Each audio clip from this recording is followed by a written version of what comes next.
बिस्मिल्लाहिर्रहमानिर्रहीम। अस्सलाम वालेकुम।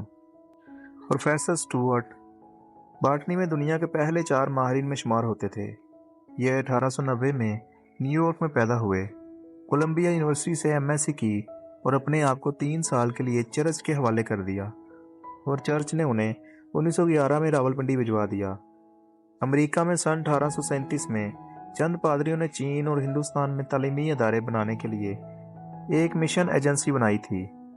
अमेरिका की बड़ी यूनिवर्सिटीज़ के पोजीशन होल्डर्स तालीम मुकम्मल करने के बाद खुद को 3 साल के लिए मिशन के हवाले कर देते थे और मिशन इन्हें चीन और हिंदुस्तान में अपने स्कूल्स और कॉलेजेस में भिजवा देता था।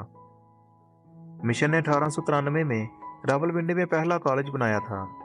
यह कॉलेज गॉर्डन ने बनाया था, लिहाजा इस मुनासबत से गॉर्डन कॉलेज कहलाता था। प्रोफेसर स्टुअर्ट को रावलपिंडी भिजवा दिया गया। स्टुअर्ट ने रावलपिंडी में 3 साल बच्चों को बॉटनी पढ़ाई।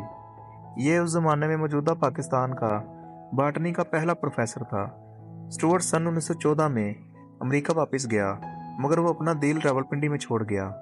उसने मिशिगन यूनिवर्सिटी से पीएचडी की। अपनी क्लास फेलो कैरोलिन डारो से शादी की। कैरोलिन बॉटनी के दुनिया के बड़े माहिर जॉर्ज एम डारो की बहन थी। स्टुअर्ट पीएचडी के बाद अपनी बीवी के साथ वापस रावलपिंडी आया और गॉर्डन कॉलेज में बाकायदा मुलाजमत कर ली। वो क़याम पाकिस्तान के बाद 1960 तक गॉर्डन कॉलेज में पढ़ाता रहा। कॉलेज का प्रिंसिपल भी रहा। रिटायरमेंट के बाद अमेरिका वापस गया और मिशिगन यूनिवर्सिटी से वाबस्ता हो गया। उसने ज़िंदगी में 30,000 मुख्तलिफ पौधों पर काम किया और ये आज भी बॉटनी की दुनिया में नामवर है। स्टुअर्ट का इंतकाल 103 साल की उम्र में कैलिफोर्निया में हुआ। ये और इनकी बेगम दोनों 50 साल रावलपिंडी में पढ़ाते रहे। प्रोफेसर की दोनों बेटियां पाकिस्तानी हिंदुस्तान में पैदा हुईं। उन्होंने तालीम भी गॉर्डन कॉलेज से हासिल की। चनांचे ये ख़ानदान हिंदुस्तान, पाकिस्तान और रावलपिंडी को बहुत अच्छी तरह जानता था। प्रोफेसर स्टुअर्ट ने 1960 में अपनी अलविदाई तकरीर में इस खित्ते के बारे में बड़ी खूबसूरत बात की। उसका कहना था, पाकिस्तानी एक नकारा और मफलूज कौम है। उसका कहना था, इस कौम को पहले उसकी माएँ नकम्मा बनाती हैं। ये अपने बच्चों का हर काम खुद करती हैं। उनके कपड़े धोती हैं, इस्त्री करती हैं, बच्चों को जूते पॉलिश करके देती हैं, लंच बॉक्स तैयार करके बच्चों के बस्तों में रखती हैं और वापसी पर बॉक्सेस को निकाल कर धोकर खुश्क भी खुद करती हैं। बच्चों की किताबें और बस्ते भी माएँ साफ करती हैं और इनके बिस्तर भी खुद लगाती हैं। चनांचे बच्चे नकारा और सुस्त हो जाते हैं और ये पानी के गिलास के लिए भी अपने छोटे बहन भाइयों को आवाज़ लगा देते हैं या माँ को ऊंची आवाज़ में कहते हैं, अम्मी पानी तो दे दो। पाकिस्तानी बच्चे इस कल्चर के साथ जवान होते हैं। लिहाजा सवाल ये है, जो लोग इस माहौल में पल बढ़कर जवान होते हैं, क्या वो नकारा और मफलूज नहीं होंगे? प्रोफेसर स्टुअर्ट का कहना था, अगर तुम लोगों ने वाकई कौम बनना है तो फिर तुम्हें अपने बच्चों को शुरू से अपना काम खुद करने और दूसरों बिलखुसूस वालिदैन की मदद की आदत डालना होगी, ताकि ये बच्चे जवानी तक पहुंचकर खुद मुख्तार भी हो सकें और जिम्मेदार भी। तुम खुद फैसला करो। जो बच्चा खुद उठकर पानी का गिलास नहीं ले सकता, वह कल कौम की जिम्मेदारी कैसे उठाएगा? पाकिस्तानी कौम के बारे में ये ऑब्जर्वेशन प्रोफेसर स्टुअर्ट ने 64 साल कबल 1960 में दी थी। आप दिल पर हाथ रख कर जवाब दें, क्या ये बात गलत थी? और क्या ये इस कौम की बीमारी की दुरुस्त तशखीस नहीं थी? अहमद इकबाल की किताब इकबाली बयान में केमिस्ट्री के अमरीकी प्रोफेसर RFTB का एक वाक़या है। वो गॉर्डन कॉलेज के वाइस प्रिंसिपल थे। प्रोफेसर को तालिब इल्मों ने कहा, आप रोज़ा रखें। प्रोफेसर ने रख लिया। बच्चों ने इसके बाद इसरार किया, आप हमारी इफ्तारी का बंदोबस्त करें। प्रोफेसर ने पूरी क्लास को अपने घर बुला लिया। तालिब इल्मों को प्रोफेसर के घर जाकर पता चला इनके घर नौकर नहीं है।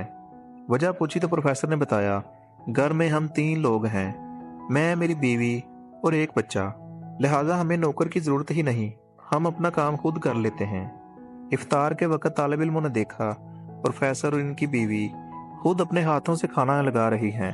50 तालिब इल्मों का खाना भी दोनों ने बनाया था, जबकि स्टूडेंट्स टांग पर टांग चढ़ाकर कुर्सियों पर बैठे हैं। आखिर में प्रोफेसर ने तालिब इल्मों को लाइन में खड़ा किया, उन्हें प्लेटें पकड़ाईं और प्रोफेसर की बीवी ने इनमें खाना तकसीम किया। प्रोफेसर ने भी लाइन में लगकर खाना लिया। आखिर में तमाम बर्तन भी दोनों मियाँ बीवी ने समेटे। ये देखकर तालिब इल्मों को बहुत शर्म आई। अहमद इकबाल ने शायद यूरोप या अमेरिका नहीं देखा था, वरना वो इस वाक़े का इस हैरत से जिक्र न करते। क्योंकि पूरे यूरोप और अमेरिका में ये आम सी बात है। आप अमेरिकी सदर के घर भी जाएं तो वो खुद उठकर आपकी खिदमत करेगा। यूरोप में भी खरबपति खानदानों की बेगमात बर्तन समेटती हैं। ये बात एक दफ़ा इमरान खान ने भी बताई थी कि गोल्ड स्मिथ फैमिली में मुलाजमीन नहीं है। ड्राइवर भी शाम 4 बजे चला जाता है और घर का सारा काम इमरान खान की सास एनाबेल गोल्ड स्मिथ करती हैं। इमरान खान ने बताया, मैं जब इनके घर जाता हूँ तो मुझे भी अपना काम खुद करना पड़ता है। चनाचे यूरोप और अमेरिका बल्कि सारी फर्स्ट वर्ल्ड में लोग ना सिर्फ बचपन से अपना काम खुद करते हैं बल्कि दूसरे की मदद भी करते हैं, जबकि हमारे मुल्क में लोगों को पानी का गिलास भी अपनी मेज़ या कुर्सी पर चाहिए होता है और ये गिलास उठाता और धोता भी कोई और है। चनाचे क्या फिर हमारी कौम मफलूज और नकारा नहीं, और इसे नकारा और मफलूज बना कौन रहा है? ये जुर्म हमारा कल्चर और हमारी ख़ानदानी रवायात कर रही हैं। हमें सबसे पहले हमारी माएँ मफलूज बनाती हैं, ये हमारे जूते भी पॉलिश करती हैं और हमारे टिफ़िन बॉक्स भी साफ़ करती हैं। उसके बाद हमारा वालिद हमारी सस्ती और समाजी फालिज का जिम्मेदार होता है। ये मरने तक हमें गर्म हवा नहीं लगने देता। ये बच्चों के बच्चे भी पालता है। उसके बाद हमारे बहन भाई जिम्मेदार होते हैं। ये हमें बिस्तर पर खाना, चाय और पानी देते हैं। हमारे मोटरसाइकिल और गाड़ियां भी साफ करते हैं और रही सही कसर हमारी बीवियां पूरी कर देती हैं। चनाचे हम लोग जिस्म से लेकर रूह तक नकार और मफलूज हो जाते हैं। सेंट्रल एशिया से लेकर अमेरिका तक 80% दुनिया पाकिस्तानी रवायात के बरक्स काम करती है। वहाँ अगर किसी दफ्तर या घर में मुलाजम मेहमानों की खिदमत कर रहा हो और साहब टांग पर टांग चढ़ाकर बैठा हो तो लोग इसे बदतमीज समझते हैं। मेहमान भी अपना ग्लास, कप या प्लेट मेज़ पर छोड़ जाए तो वो बदतहजीब समझा जाता है, जबकि हमारे मुल्क में बिल्कुल उलट है। यहाँ चाय और खाना भी मुलाजम देगा। आप अपना समाजी दिवालियापन देखिए। हम जब भी किसी शख्स की तारीफ करते हैं तो बड़ी हसरत या फख्र से कहते हैं उसके घर में 10-10 मुलाजिम हैं, या वो चाय भी बिस्तर पर पीता है। हमारी नज़र में हाथ से काम करने वाला शख्स भी बेचारा होता है, और ये वो रवैया है जिसकी वजह से हम पूरी दुनिया से पीछे हैं।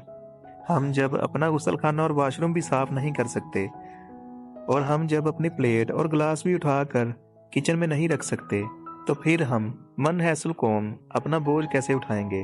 हम तरक्की का सफ़र कैसे करेंगे? ये याद रखें, दुनिया में फ़र्द हो या कौम, ये माँ की गोद में बनती है।